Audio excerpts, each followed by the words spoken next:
हाँ, तो अभी रिमाइंडर निकालने के लिए पॉलिनोमियल का कुछ देख लेते हैं। जैसे कि पहली स्टेटमेंट में लिख रहा हूँ, तुम खुद ही बताना। जैसे मान लो एक्स स्क्वायर प्लस, तो कैसे डिवाइड करते हैं, इसमें क्या मल्टीप्लाई करें कि एक्स स्क्वायर आ जाए। एक्स करो तो एक्स स्क्वायर हो गया माइनस एक्स, इन दोनों को सब्ट्रैक्ट किया, यहाँ ज़ीरो आया और यहाँ पर 2x आया, राइट। प्लस एक्स और माइनस ऑफ माइनस एक्स, तो 2x हो गया प्लस 3, ये उतर गया।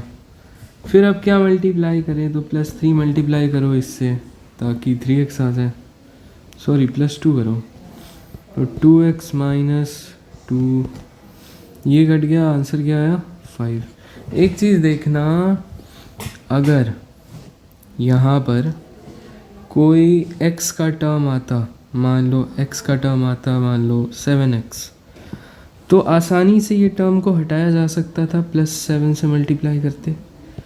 यानी कि जब तक डिवाइज़र के बराबर डिग्री का रिमाइंडर आ रहा है तब तक उसको हटाया जा सकता है।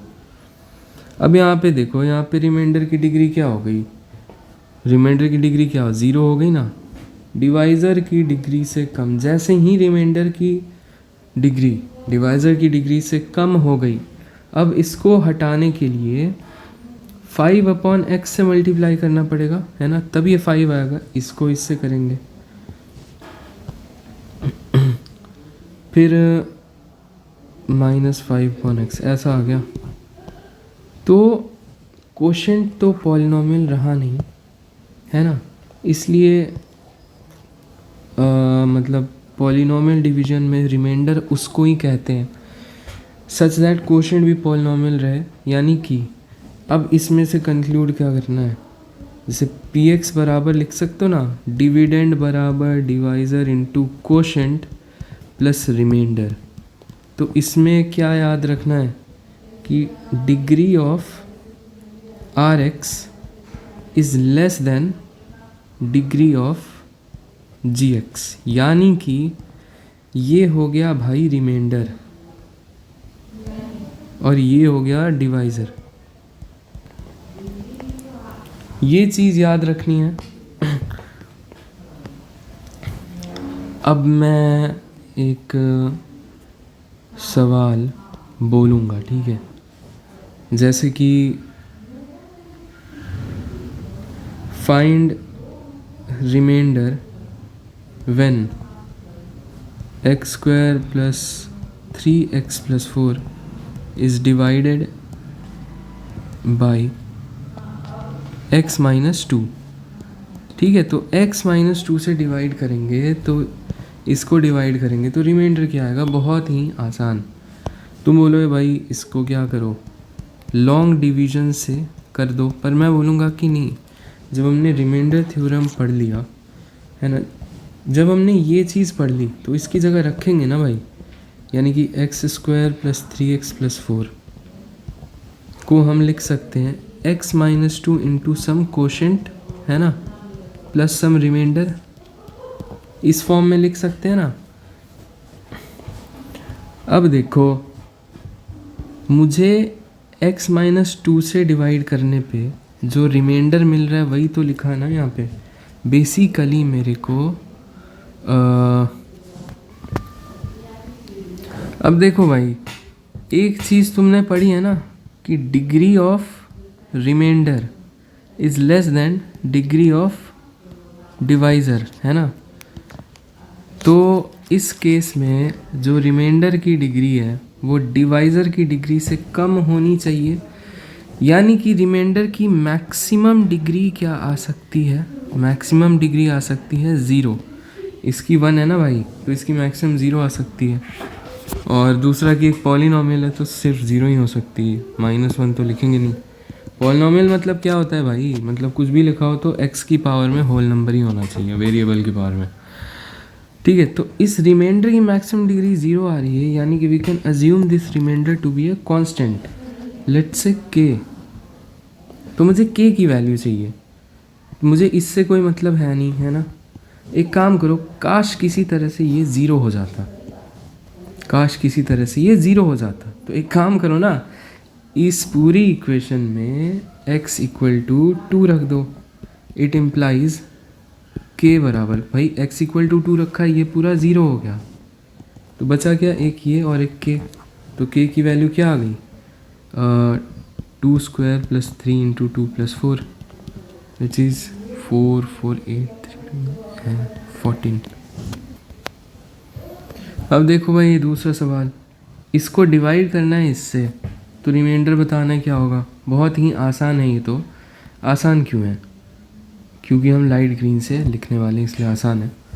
और इसको भी लाइट ब्लू कर दो, है ना, ये ठीक है। वैसे आसान क्यों है, क्यों देखो, लॉन्ग डिवीज़न तो एक तरीका फालतू तरीका, चुप रहो। ये लिखा हमने, ठीक है, फिर मैंने कहा कि रिमाइंडर चाहिए, तो कुछ करते हैं। सबसे पहले देखा कि भाई डिवाइज़र क्या है, ये है, डिवाइज़र की डिग्री क्या है, 2 है।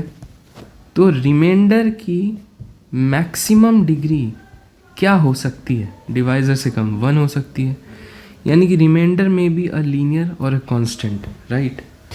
तो मैं रिमाइंडर को अगर Rx को अगर मैं Ax प्लस बी लिख दूँ, कोई दिक्कत, मान लो ये लीनियर हुआ तब तो a और b कुछ आ जाएंगे, a नॉन ज़ीरो।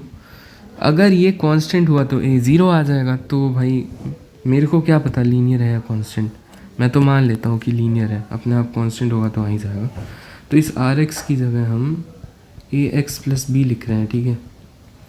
अब मैं तुमसे क्या कह रहा हूँ कि मुझे इससे मतलब है ना,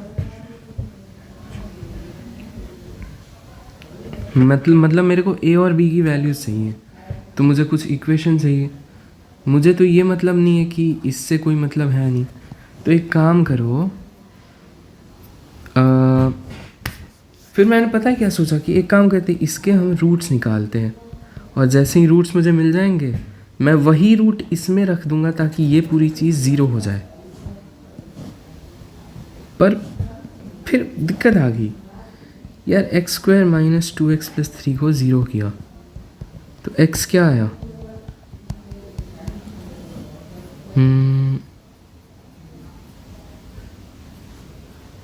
कुछ तो है, बी स्क्वायर 4 माइनस 12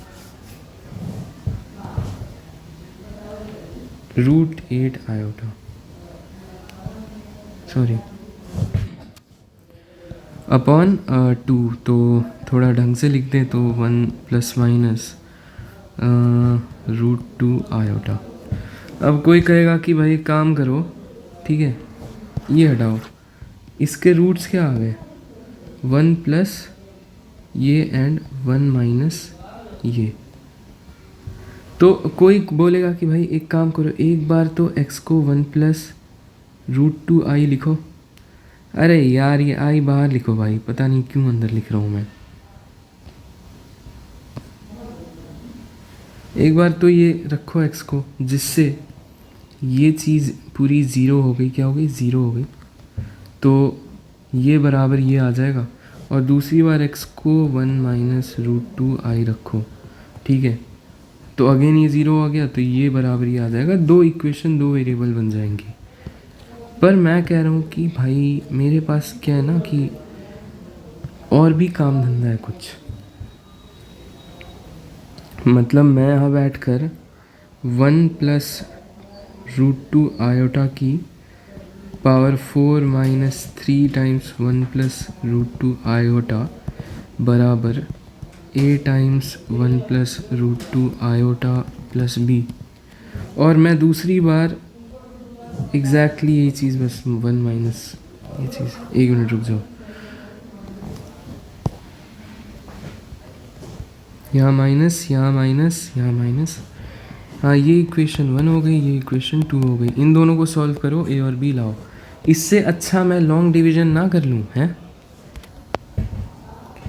ठीक है भाई। अब देखो, अब इससे अच्छा मैं लॉन्ग डिवीज़न ही कर लूँ, तो ये तो नहीं करेंगे। हाँ कुछ आसान रूट आते तो मैं भी कर देता, है ना। अच्छा ये चीज़ एक और, मान लो ये परफेक्ट स्क्वायर होता, तब भी हम यहाँ पे ये मेथड नहीं लगा पाते कि भाई मान लो ये x माइनस 2 का होल स्क्वायर आता, ठीक है, इंटू क्यू एक्स प्लस ए एक्स प्लस बी। तो तब भी तुम ये नहीं करते कि x को 2 रख दिया तो ये 0 हो गया, तो हमारा p ऑफ 2 कितना आ गया, a इंटू 2 प्लस बी।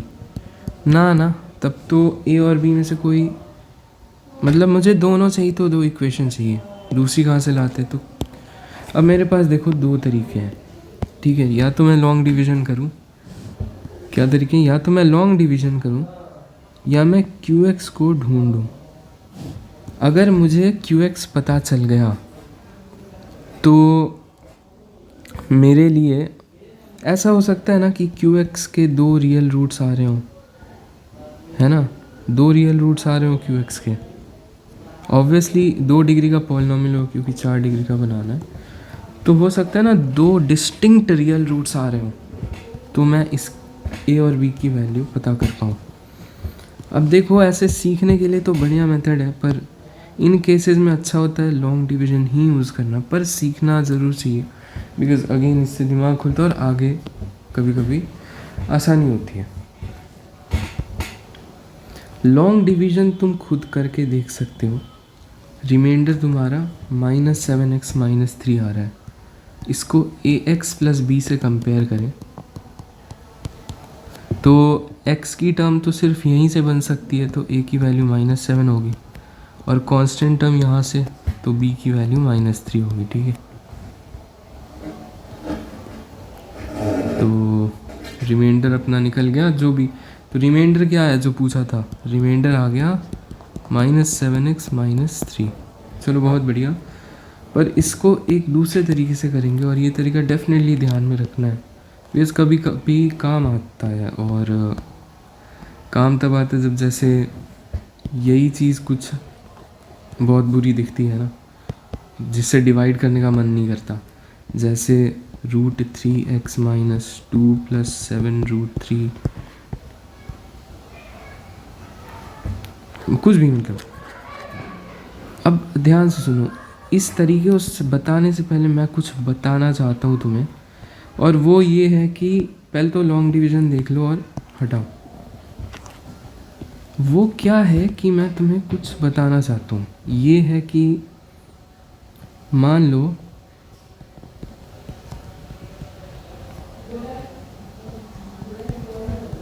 ये कितना आ रहा है, x² - 2x प्लस x -6, ठीक है। अभी के लिए इसको भूल जाओ, और क्वेश्चन ये है कि x² + x -6 is equal to x + 3 into some fx, तो फाइंड fx। एक तरीका है कि तुम इसको इससे डिवाइड कर दो, है ना। दूसरा तरीका है गेस करना, कैसे, x + 3 इंटू समथिंग, तो वो क्या हो सकता है। मुझे पता है कि यहाँ पे लीनियर आएगा, क्योंकि लीनियर इंटू लीनियर क्वाड्रेटिक बनेगा। अब क्या यहाँ पर x² आ रहा है और यहाँ x है, तो यहाँ मैं क्या रखूँ कि मिलके दोनों मिलके x² हो जाए, ऑब्वियसली x, तभी तो यहाँ से x² आ पाएगा। ठीक है भाई, x² वाला टर्म बन गया। अब मुझे कोई कांस्टेंट ऐड करना है, यानी कि x की पावर 1 के बाद x की पावर 0 वाला टर्म आना चाहिए। तो अब देखते हैं वो कौन सा टर्म हो सकता है। तो मैंने कहा कि इसको इससे मल्टीप्लाई कर रहे हैं तो 3x आ रहा है, पर मुझे क्या चाहिए, x चाहिए। तो मैं चाहता हूँ ना कि -2x आए। देखो इसको इससे मल्टीप्लाई करें तो क्या आ रहा है, 3x, पर चाहिए क्या, x, तो मैं चाहता हूँ -2x भी आए। तो अगर मैं -2 रख दूँ तो ये -2x दे देगा, राइट। तो मुझे x भी मिल गया और कांस्टेंट ऑटोमेटिकली आ जाएगा, ठीक है। और ये तरीका कभी गलत नहीं होगा ऑब्वियसली, ये सवाल में ही दे रखा है कि हाँ जी ऐसा है, तो बताइए, तो फैक्टर हो रहा है तभी तो। और चलिए हो गया, ठीक है। अब कुछ और दे, अब नया क्वेश्चन, x³ - 4x + 3 लिख रखा है x minus one into some F X, find F X. वही अगेन, या तो तुम इसको इससे डिवाइड कर दो, जो मैं करना नहीं चाह रहा because I have another method. मैं लिखूँगा कि भाई x माइनस वन में क्या मल्टीप्लाई करूँ कि यहाँ 3 डिग्री का टर्म बने, ये वाला बहुत आसान है। एक्स स्क्वायर मल्टीप्लाई करूँ तो ये क्या बन गया, एक्स क्यूब बन गया ना, पर इसके कारण माइनस एक्स स्क्वायर भी आ गया, पर इसमें तो एक्स स्क्वायर वाली टर्म है नहीं, तो मैं चाहता हूँ एक प्लस एक्स स्क्वायर भी आए, राइट। मैं क्या चाहता हूँ, एक प्लस एक्स स्क्वायर भी आए। तो इसके लिए मैं क्या करूँगा, अब यहाँ देखो एक्स स्क्वायर के बाद एक्स वाली टर्म चाहिए ना, तो प्लस एक्स स्क्वायर के लिए मैं एक्स से ही करूँगा यहाँ पे, ताकि ये दोनों का प्रोडक्ट प्लस एक्स आए, सॉरी प्लस एक्स स्क्वायर आए, राइट। पर इसके कारण यहाँ पे माइनस एक्स भी आ गया, और यहाँ पर तो माइनस 4x है, तो मैं चाहता हूँ एक माइनस 3x भी आए, पर ये आएगा कैसे, यहाँ पर माइनस 3 से मल्टीप्लाई करने से माइनस 3x आ गया देखो, तो माइनस 4x बन गया, और प्लस 3 अपने आप बन जाएगा इन दोनों के प्रोडक्ट से, उसका टेंशन लेने की ज़रूरत ही नहीं है ना। एक और मैं तरीका बता रहा हूँ सेम चीज़ को करने का, जैसे तो उन्होंने सबसे पहले तो कहा कि एक्स स्क्वायर से मल्टीप्लाई कर दिया तो एक्स क्यूब आ गया, है ना। फिर इसके कारण माइनस एक्स स्क्वायर आ रहा था इनके और इनके प्रोडक्ट के कारण, तो प्लस एक्स दे दिया ताकि इन दोनों का प्लस एक्स स्क्वायर आ जाए। अब एक्स की चिंता करो ही मत, सीधा कांस्टेंट देख लो कि भाई यहाँ प्लस 3 चाहिए तो यहाँ माइनस 3 देना होगा ताकि इन दोनों का प्रोडक्ट प्लस 3 आ जाए, क्योंकि कांस्टेंट और कहाँ से बनेगा, है ना।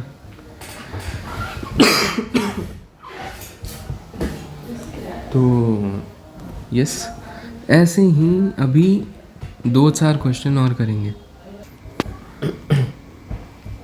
नेक्स्ट क्वेश्चन ये है कि भाई ये चीज़ ये लिखी है तो एफ एक्स बताना है, तो इसमें आप अच्छा काम करेंगे, जैसे कि x माइनस 3/2 में क्या मल्टीप्लाई करें, राइट। तो भाई बात ये आ गई ना कि इसमें तो कहीं मेरे को फ्रैक्शन दिख नहीं रहा और यहाँ पे दिख रहा है, तो भाई यानी कि जो भी मल्टीप्लाई करेंगे उससे ये चीज़ कट जाएगी। तो एक काम करते हैं, अभी ही काट देते हैं, मेरा मतलब x माइनस 3/2 को 2 से मल्टीप्लाई करो और 2 से डिवाइड करो, तो ये क्या हो गया, हाफ ऑफ 2x माइनस 3।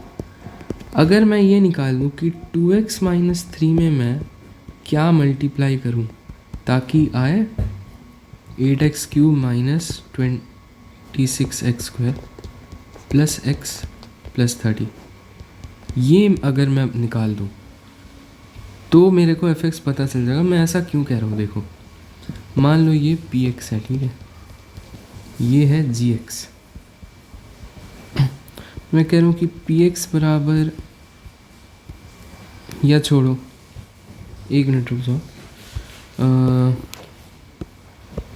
हाँ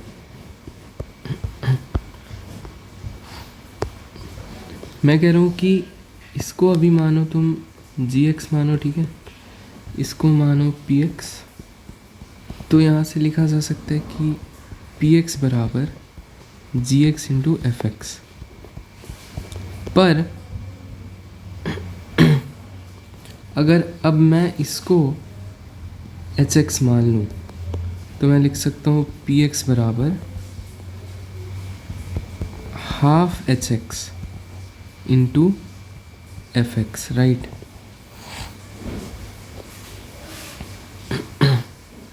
तो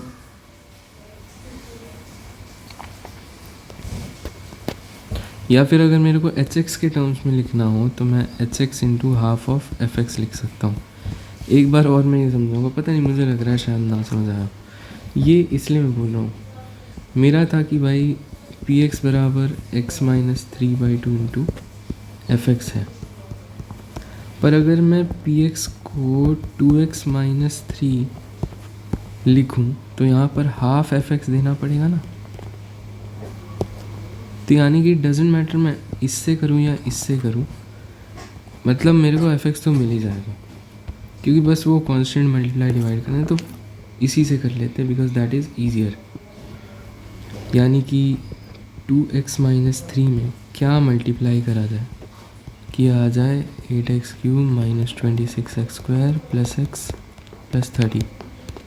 तो बहुत आसान है, यहाँ क्यूबिक है और यहाँ पर लीनियर है, तो यहाँ पर आना चाहिए क्वाड्रेटिक। तो मैंने कहा कि सबसे पहले 4x आएगा ताकि इन दोनों का प्रोडक्ट क्या हो जाए, 8x² हो जाए, सॉरी 8x³ हो जाए। अच्छा, अब जो अनवांटेड आ रहा है वो लिखता हूँ, इसके कारण इन दोनों का भी तो आ गया ना -12x², पर चाहिए क्या मेरे को, -26x², सॉरी यहाँ स्क्वायर होगा। तो भाई मेरे को -14x² और चाहिए ना, और वो कैसे आएगा, -7x से इन दोनों का प्रोडक्ट कितना आ गया, -14x²। ओके ठीक है भाई, कोई दिक्कत नहीं। अब मैं कह रहा हूँ कि इसके कारण एक अनवांटेड ये भी तो आ गया 21x, पर मेरे को तो सिर्फ x चाहिए, तो मैं कह सकता हूँ मेरे को -20x और चाहिए, तो मैं -10 से करूँगा ताकि इन दोनों का प्रोडक्ट आए -20x। कांस्टेंट अपने आप आ जाएगा। या दूसरा तरीका था कि भाई सीधा कांस्टेंट ही चेक कर ले कि क्या इस -3 में मल्टीप्लाई करें कि 30 आ जाए, तो ये हुआ। अब देखो ऐसे तुम बहुत सारे बना सकते हो, जैसे कि अच्छा एक मिनट तो ये हमारा fx नहीं आया, ये तो एक्चुअली हाफ ऑफ fx आया है ना। दिस इम्प्लाइज fx कितना आ गया, fx आ गया 8x² minus 7x minus 14x minus 20, है ना, इसका डबल। तो काम ख़त्म। ओके, अब ये हटाओ। अब ये क्वेश्चन बने कैसे, तो प्रैक्टिस के लिए तुम कुछ भी बना सकते हो। प्रैक्टिस के लिए तुम इस तरह से कर सकते हो, जैसे तुमने कहा कि मैं एक लीनियर फैक्टर ले लेता हूँ और एक कुछ भी उसमें मल्टीप्लाई करो। जैसे तुमने 7x+4 लिया, इसमें मान लो तुम 2x² + 3 मल्टीप्लाई कर रहे हो, तो यहाँ पे क्या बन रहा है, यहाँ पर बन रहा है 14x³ है ना, प्लस 8x² प्लस 21x। तो तुम यहाँ क्वेश्चन बना सकते हो कि this is equal to this into something, इसको fx बोल दिया तो फाइंड fx, इस तरह से क्वेश्चन बन सकते हैं। तो ये तुम पहले प्रैक्टिस करो, उसके बाद फिर ये वीडियो फिर से देख सकते हो। ओके, तो आफ्टर प्रैक्टिसिंग तुमने देखा। अब देखो क्या हो रहा था कि यहाँ पर रियल रूट्स आ नहीं रहे थे, जिसके कारण इसको ज़ीरो करने के लिए मुझे बड़ी गंदी वैल्यूज़ इसमें रखनी पड़ रही थी, है ना। उससे भी ऐसी इक्वेशन बन रही बहुत लेंदी। मैंने कहा कि या तो लॉन्ग डिवीज़न करो या फिर QX निकालो, और हो सकता है QX के 2 रियल रूट्स आ जाए, डिस्टिंक्ट रियल रूट्स। मैंने कहा QX निकालते हैं। अब QX निकालने का भी एक तरीका है ना। या तो तुम सीधा ऐसे लिखो कि भाई -2x + 3, नहीं यार, फिर तो लॉन्ग डिवीज़न ही करना पड़ जाए ना। तो QX निकालने का सबसे बढ़िया तरीका मैं बता रहा हूँ।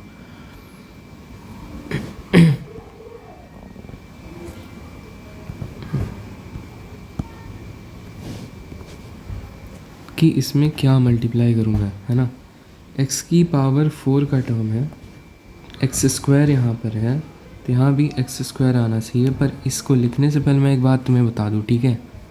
इन दोनों को मल्टीप्लाई करके एक लीनियर टर्म भी आएगा, मान लो AX + b, तो वो तो इससे एडजस्ट हो जाएगा, राइट। तो लीनियर और कांस्टेंट, है ना, टर्म के पीछे मत पड़ना कि नहीं उसको तो इसी से एडजस्ट करेंगे। भाई ये परफेक्टली फैक्टराइजेबल नहीं है, कुछ रिमाइंडर आ रहा है तो रहने दो, उस रिमाइंडर से वो लीनियर टर्म एडजस्ट हो जाएगा। तुम तो सिर्फ क्वाड्रेटिक टर्म को सॉरी मतलब 4th पावर को, और ऑब्वियसली यहाँ पे कुछ x³ वाला टर्म भी आएगा और x² वाला टर्म भी आएगा इसमें। ऑब्वियसली ये 0 0 है, तो तुम्हें सिर्फ इतना ध्यान देना, तुम्हें इसको एडजस्ट करने की ज़रूरत नहीं देखनी, क्योंकि ऑलरेडी ये रिमाइंडर से एडजस्ट हो जाएगा। तो चलो x की पावर 4 चाहिए, तो एक्स स्क्वायर से मल्टीप्लाई किया। अब जो अनवांटेड टर्म्स हैं उन्हें लिखा -2x³ है ना।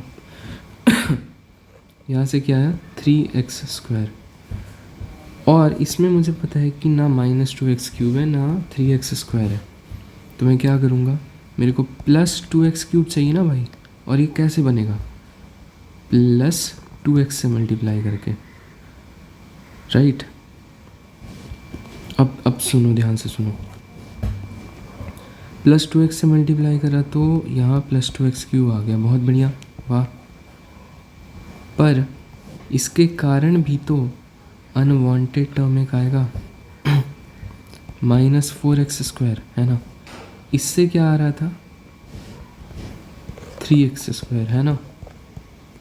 तो ये दोनों मिलके क्या हो गए -x² हो गए। पर अगेन x² का तो टर्म है ही नहीं, तो मुझे +x² एक और चाहिए, राइट। तो मैं यहाँ +1 कर दूंगा ताकि ये दोनों मल्टीप्लाई होकर +x² हो जाए। ओके, दिस में लुक सीम हार्ड कि भाई ये कैसे बड़ा दिक्कत है, पर खुद प्रैक्टिस करोगे तो हो जाएगा। एक बार फिर से समझ लो, क्योंकि यहाँ पे रिमाइंडर भी आ रहा है ax + b लीनियर, तो इसमें जो लीनियर टर्म है दैट इज़ -3x, उसको एडजस्ट करने के लिए तुम्हें यहाँ पे कुछ करने की ज़रूरत नहीं, क्योंकि यहाँ से जो भी लीनियर टर्म आएगा कैपिटल ax + b, वो इस स्मॉल ax + b के साथ मिलके ये बना देगा। a और b की ऐसी वैल्यूज़ आएंगी स्मॉल वाले की। तुम्हें सिर्फ ध्यान देना है x की पावर 4, x³ और x² वाले टर्म्स को एडजस्ट करने में। और उसके लिए हमने क्या किया, सबसे पहले x की पावर 4 चाहिए, मैंने कहा कि इसको x² से मल्टीप्लाई करो। फिर मैंने कहा कि एक बार फिर से मैं निकाल देता हूँ तुम्हारे लिए कि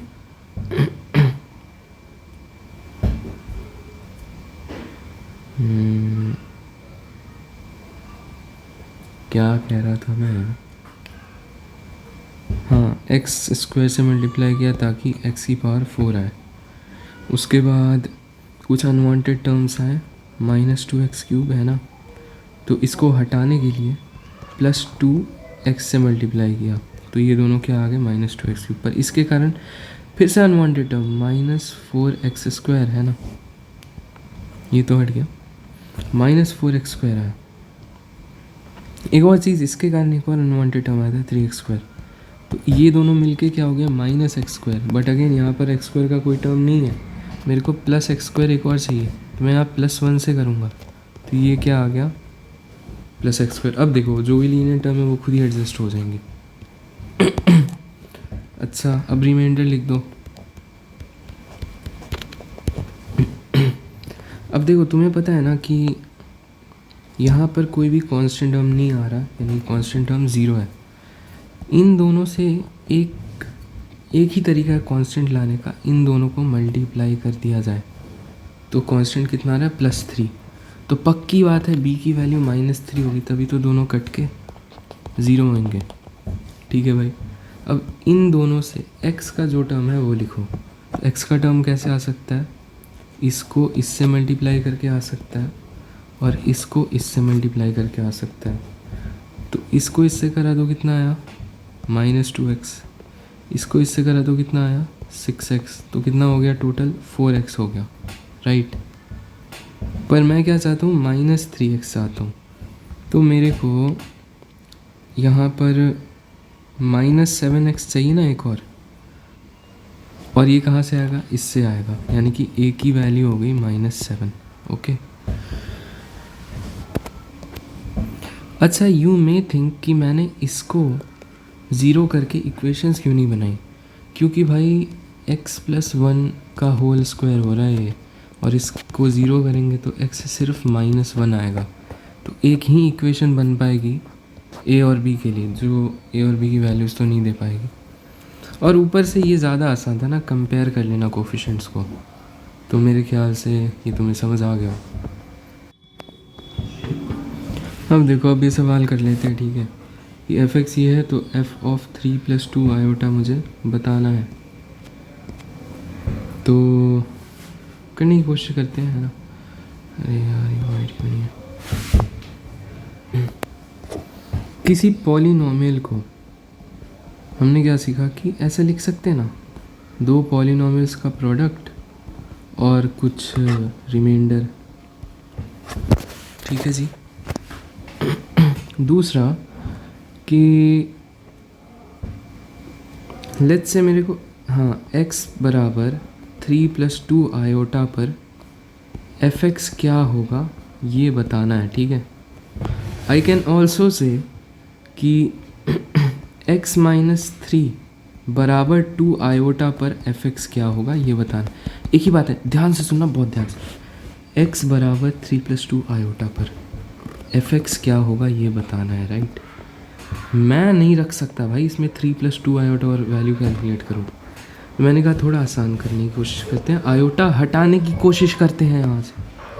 तो मैंने कहा कि अगर मैं ये कह रहा हूँ it is the same as अगर मैं ये कह रहा हूँ, कोई फ़र्क तो नहीं है।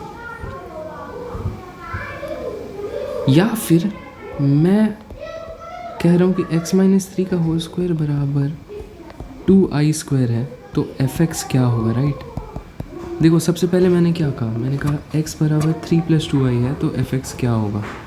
इसी को मैंने दूसरे तरीके से कहा x माइनस 3 बराबर 2i है तो fx क्या होगा। ओके कोई बात नहीं। इसी को मैंने तीसरे तरीके से कहा कि x माइनस 3 का होल स्क्वायर बराबर 2i² है तो fx क्या होगा। तीनों सेम बातें हैं मेरे भाई, क्या तीनों सेम बात नहीं है। अब ज़रा खोलेंगे, ठीक है। x माइनस 3 का होल स्क्वायर, ये नहीं खोल रहे। ये कितना हो गया, -4। ओके ठीक है जी।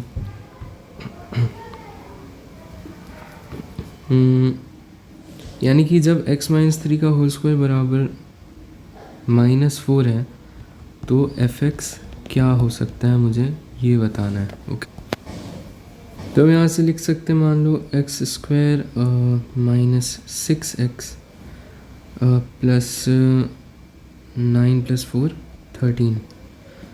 हाँ जब ये चीज़ है तब fx क्या है। भाई मैं कह रहा हूँ कि सेम बात नहीं होगी। x बराबर दिस देन फाइंड fx। अच्छा जी, इसी को मैंने लिख दिया कि x माइनस 3 बराबर दिस देन फाइंड fx। इसी को मैंने लिख दिया इसका स्क्वायर बराबर दिस तो फाइंड fx। भाई ये मैं कह रहा हूँ,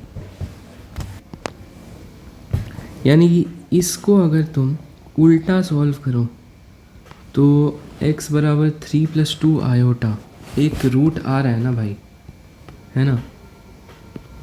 तो अच्छा सुनो, ये मत करना कि रियल कोफिशिएंट्स हैं तो x बराबर 3 ± 2 आयोटा होगा, तो एक रूट हो गया 3+2 आयोटा, एक रूट हो गया 3 - 2 आयोटा।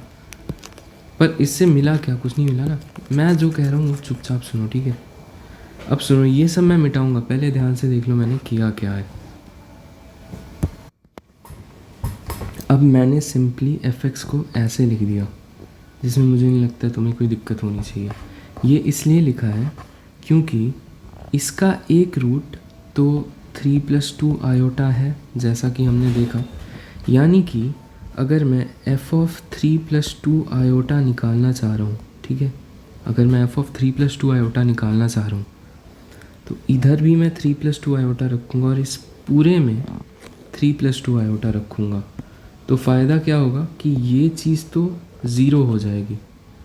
तो वी कैन से कि f(3+2 iota is nothing but r(3+2 iota), right. तो बेसिकली मैं क्या कह रहा हूँ, मैं कह रहा हूँ कि x बराबर 3+2 आयोटा पर fx वही है जो x माइनस 3+2 आयोटा से अगर मैं fx को डिवाइड करता, इससे अगर मैं इसको डिवाइड करता तो जो रिमाइंडर आता उसमें मैं ये रख देता तो भी वही बात होती। पूरा प्रोसीजर समझाया मैंने तुम्हें, सोचने का तरीका। तो ये डायरेक्ट कभी भी मत रटना, हमेशा इस तरीके से करना प्रोसीजर वाइज। कहने का मतलब क्या हुआ कि मुझे f(3+2 आयोटा निकालना था, एफ एक्स काफ़ी बड़ा था, तो मैं चाहता था कि ये भाई थोड़ा छोटा पॉलिनॉमियल आए, तो एफ एक्स को तोड़ के लिखने का तरीका मुझे ये मिला। फिर मैंने सोचा कि अगर मेरे को एफ ऑफ 3+2 आयोटा चाहिए और मैं चाहता हूँ ये आर ऑफ 3+2 आयोटा के बराबर हो, क्योंकि रिमाइंडर की डिग्री तो काफ़ी छोटी होती है तो आसान रहता निकालना। इसके लिए जी ऑफ 3+2 आयोटा 0 होना चाहिए या फिर क्यू ऑफ 3+2 आयोटा, राइट। तो मैंने कहा कि अगर मैं x माइनस 3+2 आयोटा से एफ एक्स को डिवाइड कर दूँ, क्या कर दूँ, एफ एक्स को डिवाइड कर दूँ, तो इसको इस तरह से भी लिखा जाए। मतलब देखो, ऑब्वियसली मैं x माइनस 3+2 आयोटा से नहीं कर सकता हूँ, बहुत थोड़ा सा लेंदी हो जाएगा ना बहुत, तो इसलिए मैं इसको इस तरीके से करूँगा ताकि वो पूरा प्रोसेस समझाए भाई। इससे बेहतर एक्सप्लेनेशन नहीं होती है। अब ठीक है, ओके। अब सुनो, अब मुझे रिमाइंडर चाहिए, तो या तो मैं इस चीज़ से इसको डिवाइड कर दूं लॉन्ग डिवीजन मेथड से, जो कि कर सकते हैं, है ना, या फिर मैं एक तरीका लगाऊं जो हमने अभी अभी किया। क्या किया हमने, डिवाइज़र है, ये क्या है, डिवाइज़र, और ये क्या है, remainder. And you know degree of remainder is less than degree of divisor होती है। बेसिकली मैं क्या कहना चाह रहा हूँ कि यहाँ पर इसकी जो मैक्सिमम डिग्री आ सकती है वो क्या आ सकती है, इससे कम, यानी कि 1, मैक्सिमम डिग्री 1 आ सकती है। I can assume remainder to be ax plus b, right. I can assume remainder to be ax plus b. Okay, समझ गए ये चीज़, तुम नोट करते जाओ, आई विल टेल। तो इसको मान लिया ax plus b, okay. Now look at this, we can write this as this. क्या हम नहीं लिख सकते, बिल्कुल लिख सकते हैं। फिर मैंने कहा कि यार चलो a और b तो दो हमारे जो पैरामीटर्स हैं और मुझे a और b की वैल्यूज़ चाहिए, पर मेरे को दो इक्वेशंस भी तो चाहिए। तो मैंने कहा कि यार इसके क्या क्या रूट्स थे, 2+3 आयोटा, तो दूसरा 2-3 आयोटा होना चाहिए। अच्छा, पर मैं ऐसा नहीं कर सकता कि यार इसमें 2+3 आयोटा रखूँ और फिर ये करूँ, तो यहाँ से और भी, मतलब फिर क्या फ़ायदा, फिर मैं डायरेक्टली f ऑफ 2+3 आयोटा नहीं निकाल लेता। तो मैंने सोचा कि एक काम करते हैं, QX निकाल कर देखते हैं, है ना, QX निकाल कर देखते हैं क्या आता है। अगर QX एक ऐसा फंक्शन आ गया, ऑब्वियसली क्वाड्रेटिक ही आएगा क्योंकि ये क्वाड्रेटिक और यहाँ 4 डिग्री। QX एक ऐसा फंक्शन आ गया कि QX के दो डिस्टिंक्ट रियल रूट्स हो गए, तो हमारे लिए आसान हो जाएगा इसमें रख के निकालना। तो देख लेते हैं, नहीं तो लॉन्ग डिवीज़न जिंदाबाद, है ना। तो चलो ये करते हैं। अब देखो, चाहिए मेरे को ये चीज़, पड़ा है मेरे पास ये, तो इसमें क्या मल्टीप्लाई करें कि ये मेरे को मिल जाए, है ना, ये चाहिए भाई। तो फिर से वही चीज़ यूज़ करेंगे कि x² माइनस 6x प्लस 13 में कौन सा क्वाड्रेटिक मल्टीप्लाई करें कि x4 minus 4x³ plus 4x² plus 8x plus 44 ये मिले।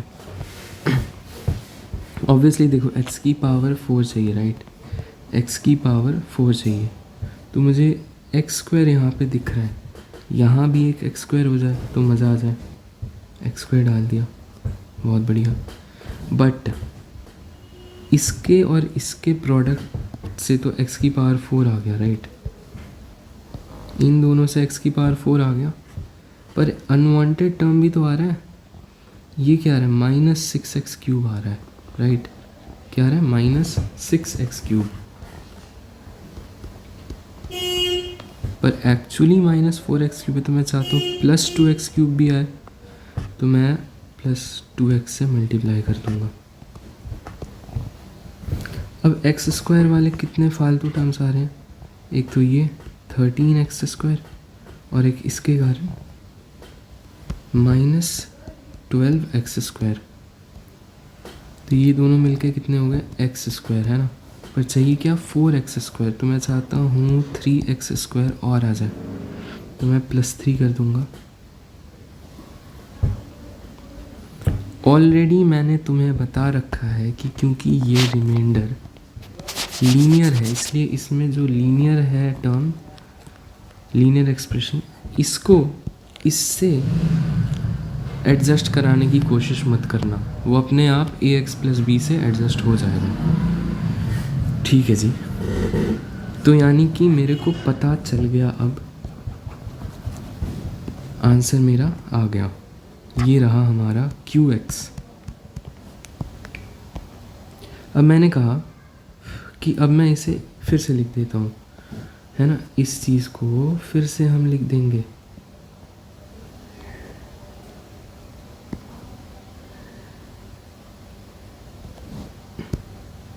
This thing can be written as, मान लो ये है gx, अभी नहीं लिख रहा हूँ, काम नहीं है इसका इसलिए नहीं लिख रहा हूँ।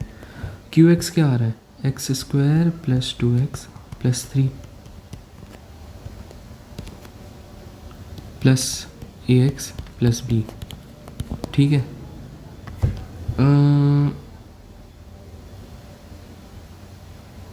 एक बात मैं अगर तुम्हें बताऊं, तो फिर से हमारा ये तरीका फेल हो गया, क्योंकि इसके भी रियल रूट्स नहीं आ रहे हैं। तो फिर से इस चीज़ को पूरा ज़ीरो करना है तो इसके रूट्स डालने पड़ेंगे, है ना। तो इसमें फिर आयोटा वायोटा डालना पड़ेगा। तो एक काम करो, सबसे बढ़िया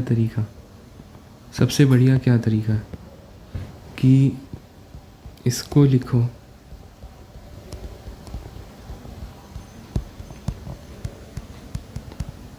qx निकालना काम आएगा, ओके, डोंट वरी।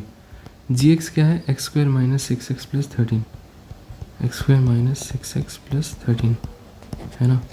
और qx क्या है, x² + 2x + 3। तुम्हें चाहिए इसमें प्लस ax + b भी ऐड हो रहा है ना, तो a और b की वैल्यूज़ चाहिए। तो कैसे निकालेंगे, तो भाई इन दोनों का प्रोडक्ट लीनियर टर्म एक देगा, और वो कौन सी लीनियर टर्म होगी, एक तो हो गया 26x और एक हो गया -18x। तो कितना आ गया, 8x आ गया। नहीं, पर LHS में तो 8x है। ओह, तो यानी कि ये ज़ीरो हो जाएगा, a की वैल्यू ज़ीरो होगी, क्योंकि ऑलरेडी 8x आ गया मेरे भाई, इधर भी 8x है, तो a कुछ नहीं हुआ, ज़ीरो हो जाएगा। तो a की वैल्यू आ गई 0। अच्छा, b की वैल्यू निकालते हैं। कांस्टेंट टर्म क्या आ रहा है, सिर्फ और सिर्फ 39 आ रहा है, और यहाँ पर तो 44 है। तो 39 में क्या ऐड करें कि 44 हो जाए, ऑब्वियसली 5 ऐड करें। तो ax + b तुम्हारा एक कांस्टेंट टर्म आ गया, वो हुआ 5। तो यानी कि जो हमारा क्वेश्चन था f(3 + 2 iota), जिसको हम r(3 + 2 iota) बोल रहे थे, क्योंकि ये gx का एक रूट 3 + 2 iota था, it is simply 5। This is the answer मेरे भाई। ओके, मैं हमेशा तुम्हें कह रहा हूँ कि qx गेस करने की जगह you can also divide this and this, यानी कि fx को gx से डिवाइड भी करके रिमाइंडर डायरेक्टली निकाल सकते थे। लेट्स सी, डिवाइड करके भी हमारा रिमाइंडर 5 आ रहा है या नहीं। तो x² से किया तो x⁴ आया, -6x³ आया, एंड 13x² आया। ओके, तो ये हो गया 2x³ एंड ये हो गया -7x²। चलो एक और टर्म लिख लेते हैं, तो पूरा ही लिख लो भाई, कंफ्यूजन नहीं हो, है ना। तो 2x³ चाहिए, तो यहाँ पर +2x से मल्टीप्लाई करेंगे तो सॉरी यहाँ 9 आएगा ना, हाँ अरे बच गए। तो 2x³ आ गया माइनस 12x² आया ना, एंड 26x भी आ गया। अच्छा ये गया, और ये कितना आया 3x² है ना, माइनस या 6 10 16 और 2 18 18x + 44, तो +3 से मल्टीप्लाई करेंगे तो 3x² है ना, माइनस 18x एंड +39, तो रिमाइंडर आ गया 5। ये देखो अगेन यू नो कि हाँ चलो तुम्हें अभी लग रहा होगा कि यार ये जल्दी हो रहा है, बट आई वुड सजेस्ट कि इस पर प्रैक्टिस करो। ओके इस पर प्रैक्टिस तुम करो जिससे ये तुम्हारा जल्दी होने लगे, because I find this method easier than this method. Okay because any ways तुम्हें x बराबर 3 + 2 आयोटा को आयोटा हटाना ही है ना, x - 3 का होल स्क्वायर बराबर -4 करके। तो भाई फिर कर लो qx गेस कर लो, उसके बाद रिमाइंडर गेस कर लो। But this method is good, this method may also work for like remainder जब क्वाड्रेटिक हो, ठीक है, a² + bx + c, क्योंकि तुम्हें कंपेयर ही तो करना है, तुम्हें कोई इक्वेशन सॉल्व करके थोड़ी वैल्यूज़ निकालनी है। तो this is a very good method and you should do good method.